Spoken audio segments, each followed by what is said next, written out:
The three things that I want to leave with you, just these three. I could do 10, I could do a whole life class. But just these three things will carry you if you let them.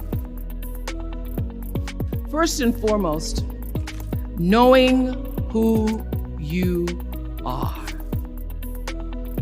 Knowing who you are. Being able to answer this question, who am I? And what do I want? Who am I really?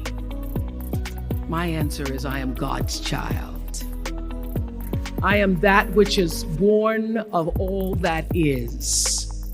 I am, as Pierre de Chardin said, a spiritual being having a human experience.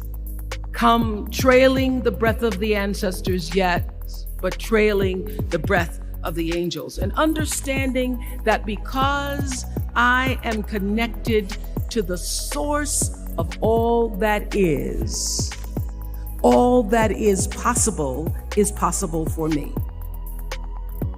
That's who I am. And what do I want? I don't want to just be successful in the world. I don't want to just make a mark or have a legacy.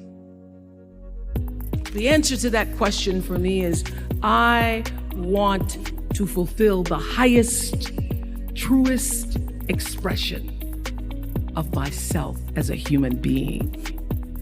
I want to fulfill the promise that the Creator dreamed when He dreamed the cells that made up me.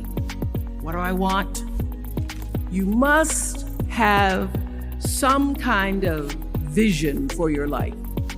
Even if you don't know the plan, you have to have a direction in which you choose to go.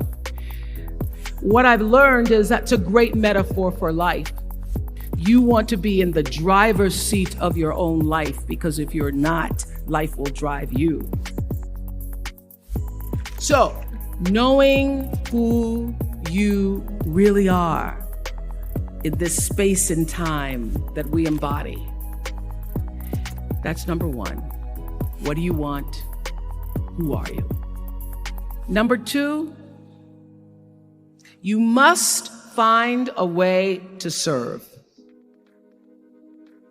Martin Luther King said that not everybody can be famous, but everybody can be great, because greatness is determined by service.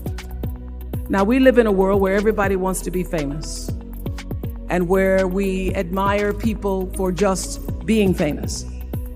We think being known brings us value. The truth is, all of that will fade in time. In 3 years, you won't be able to name the housewives of Atlanta. The real truth is that service and significance, service and the significance that you bring to your service is that which is lasting. So to be able to, whatever your occupation or job or talent or gift is, our honorees today getting doctorate degrees, to apparently opposite fields, HIV and AIDS and the spoken word. But what they have in common is service, using the spoken word in service to community and the world, using your knowledge and information about HIV and AIDS and medicine in service to the world. And if you look at all the most successful people in the world, whether they know it or not, they have that paradigm of service. Everybody's talking about Mark Zuckerberg and the IPO. Service. Jay-Z rapping. Service. Through the word, to people, through song. For many years, I was really just happy to be on TV, and people would stop and say, "Oh, you on TV?" "Yeah, I'm on TV. I like being on TV. It's a nice job." And it was about the time that I received my honorary doctorate from Spelman around 1993. So I don't know if that had something to do with it. I thought of myself as Dr. Winfrey. That I went back and I took a long look at what it was I was doing on TV and made a decision that I was no longer going to just be